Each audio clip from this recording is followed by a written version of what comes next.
आइए देखते हैं कि योग की तैयारी कैसे करें। आजकल मेडिटेशन शब्द बड़ा कॉमन हो गया है अंग्रेजी में। मेडिटेशन करें, मेडिटेशन करें। ध्यान की परिभाषा जानते नहीं, मेडिटेशन करें। अच्छा चलिए, परिभाषा नहीं जानते, उसका लाभ भी नहीं जानते, कैसे करें विधि भी नहीं जानते, क्या है ये भी नहीं जानते, और फिर कैसे करेंगे? चलिए करते हैं।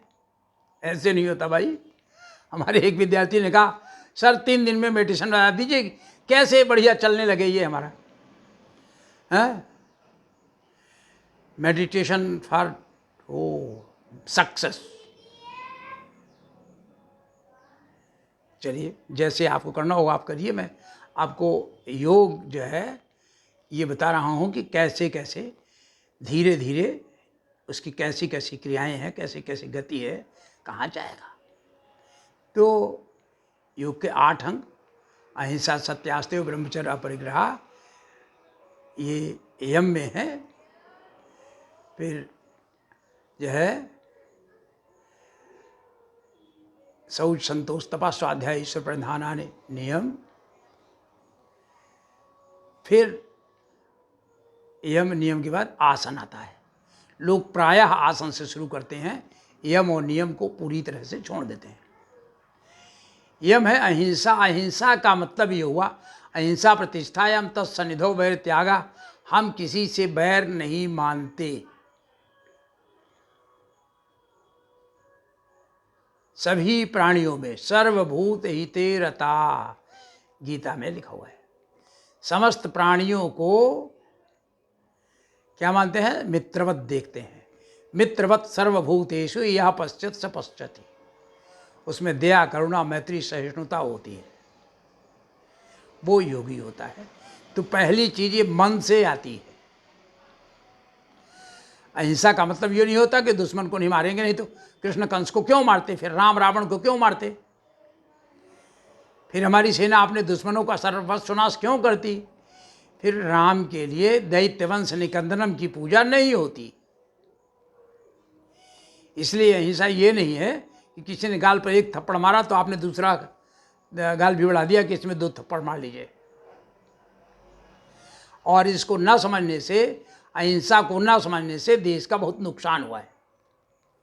देश की गुलामी का एक बड़ा कारण था पूरी तरह से देश को अहिंसक कर देना। अहिंसक का मतलब नहीं हम शस्त्र उठाएंगे नहीं, एकदम नहीं उठाएंगे। कोई मार डाले, कोई कुछ भी कर डाले, हम शस्त्र नहीं उठाएंगे, दुश्मन को हम मारेंगे नहीं।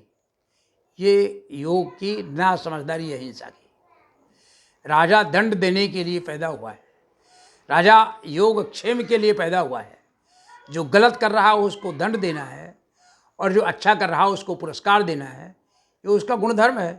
तो फिर योगी हो ही नहीं सकता वो। और भगवान कहते हैं योगस्था गुरु कर्माणि। और युद्ध के लिए कहते हैं कि भाई तुम्हें युद्ध करने के लिए करना ही है। युद्ध में मर जाओगे तो हतो वा प्राप्त स्वर्गम जित्वा वा भोक्षसे महिम। मर जाओगे तो स्वर्ग मिलेगा, और जीत जाओगे तो धरती का सुख भोगोगे। इसलिए अहिंसा की जब चर्चा करें तो इसको बहुत ठीक से गंभीरता से समझना कि अहिंसा क्या है। हम कहीं सेना को ऐसा ना बता करके नहीं, बस दुश्मन सामने खड़ा है और आपको नहीं करना है, पक्का आपको मारना है, और एक नहीं 10-10 को मार के आएंगे, और आप पूरे अहिंसक रहेंगे। अपनी वृत्तियों का नियंत्रण करना, जहाँ जैसे करना है वैसे वहाँ करना। इंद्रियार्थेषु इंद्रियार्थ्यार्थे तस्य प्रज्ञा प्रतिष्ठिता। इंद्रियां अपना काम कर रही हैं और आपका मन पूरी तरह से संयमित है, आप योगस्थ हैं, तब भगवान कृष्ण का अर्थ समझ में आ जाता है। और ऐसे ही सत्य है। सत्यमेव जयते नान्यतम अस्ति। सत्य की ही विजय होगी, इसमें कोई शक नहीं है। लेकिन सत्य की खोज, सत्य ही ब्रह्म है। और अहिंसा से जहां लाभ है कि अहिंसा प्रतिष्ठायाम तत्सन्निधौ वैर त्यागा हो, उसके सन्निधि में कोई वैर व्याग छोड़ देता है। हम डरते भी नहीं हैं, डरवाते नहीं हैं। अभयम सत्व संशुद्धिर ज्ञान योग व्यवस्थिति। और सत्य से सत्य प्रतिष्ठायाम क्रिया फलाश्रयत्वम, जैसा आप चाहेंगे वैसा होगा, सिद्धि मिलेगी मिलेगी। अहिंसा के साथ सत्यपूर्वक ठीक से काम करना। अस्तेय प्रतिष्ठायाम सर्वरस्तोपस्थानम, अस्तेय का अर्थ है चोरी न करना।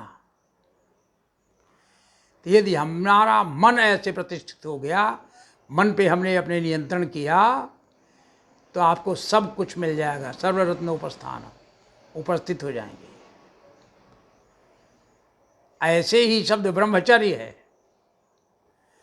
ब्रह्मचर्य का अर्थ यदि केवल सेक्स से लगा दिया जाए तो सारी धरती ऐसे हो जाएगी, कोई मनुष्य पैदा ही नहीं होगा। क्योंकि योगी तो सबको होना चाहिए। योग में ऐसा रोक नहीं है कि कोई योगी कैसा नहीं हो सकता है, सब योगी हो सकते हैं। योग का अर्थ होता है जुड़ना। किससे जुड़ना? जो है उसको समझ जाना, जहाँ से आए हैं उसको जानना, जहाँ जाएंगे वहाँ जानना, जो जीवन का उद्देश्य उसको जानना, उसको जीना। ब्रह्म से ही सबकी उत्पत्ति हुई है, उसका आचरण करना, उसको समझना। इसलिए भारत में जो विद्यार्थी रहते थे उनको ब्रह्मचारी कहते थे, क्योंकि वो सृष्टि की उत्पत्ति स्थिति लय के बारे में सब पढ़ते थे, चिंतन करते थे। इससे सामर्थ्य प्राप्त होती है और उच्छृंखलता नहीं हो, उसमें सब तरह का आ जाता है, कामुकता नहीं हो। तो ब्रह्मचर्य प्रतिष्ठायाम वीर लाभा, उससे वीर लाभ होता है, ताकत आती है शरीर में, आंतरिक भी और बाह्य भी। और अपरिग्रह हो, रख करके क्या करेंगे, उससे अपनी जन्म कथा का संबोध हो जाता है। हम क्या थे और क्या होंगे,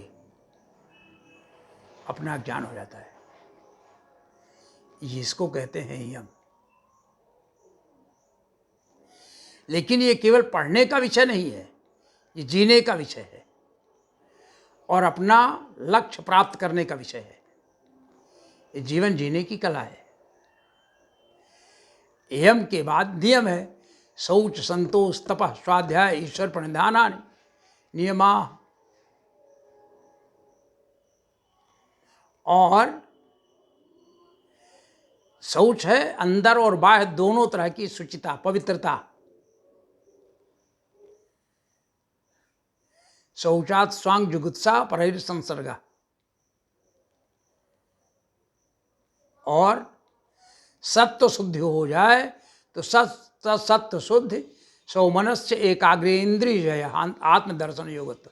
इंद्रिय जय हो जाएगा, आत्मदर्शन हो जाएगा। हमारी इंद्रियां शरीर की, स्पर्श इंद्रिय हो या ज्ञान इंद्रिय हो या दृष्टि हो, जितनी है 10 हैं, उन पे नियंत्रण हो जाएगा। तो मन पर नियंत्रण हो जाए, इंद्रिय पर नियंत्रण हो जाए, बुद्धि पर नियंत्रण हो जाए, तो आत्मा को जान जाएंगे हम। और जो आत्मयोगी होता है तो आत्मरति करता है, वो आनंद रहता है उसको। वो तेषाम सुखम शाश्वतम नेतरेशम, उनको परम सुख मिलता है।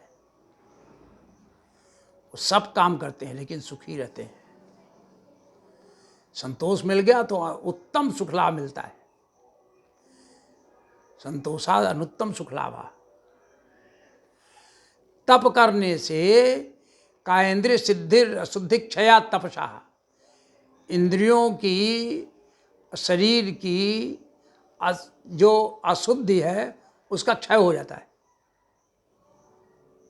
ऐसे में रोग कहाँ रहेगा? किसी तरह का रोग नहीं रहेगा।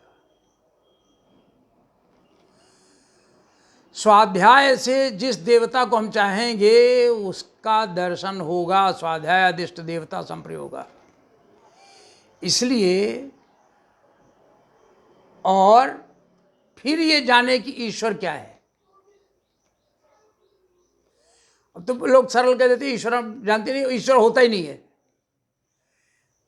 तो ठीक है, आप मत मानिए, आपने अपने को ऐसे ही बना लिया है। आप जो सांस ले रहे हैं, जो देख रहे हैं, ये सब आपने बना लिया है। ईश्वर है क्या? ईश्वर के लिए श्रीमद् भागवत में बहुत सुंदर समझाया गया है। वदन्ति तत्तत्त्वविदं तत्त्वं यद् अनादिम अव्ययम् ब्रह्मेति परमात्मेति भगवान इति शब्दते। ये शब्द दिया गया है उस तत्व के लिए जो सबका कारण है, जिसके कारण सूर्य तपता है, जिसके कारण पृथ्वी घूमती है, जिसके कारण हवा बहती है, जिसके कारण पानी बरसता है, जिसके कारण आग जलती है, जिसके कारण सृष्टि चलती है। इसका मतलब हुआ सृष्टि को समझदारी के लिए सबसे अल्टीमेट रियलिटी तक पहुंचना, वही that ultimate reality is God, वही ईश्वर है। ये हो गए दो यम और नियम।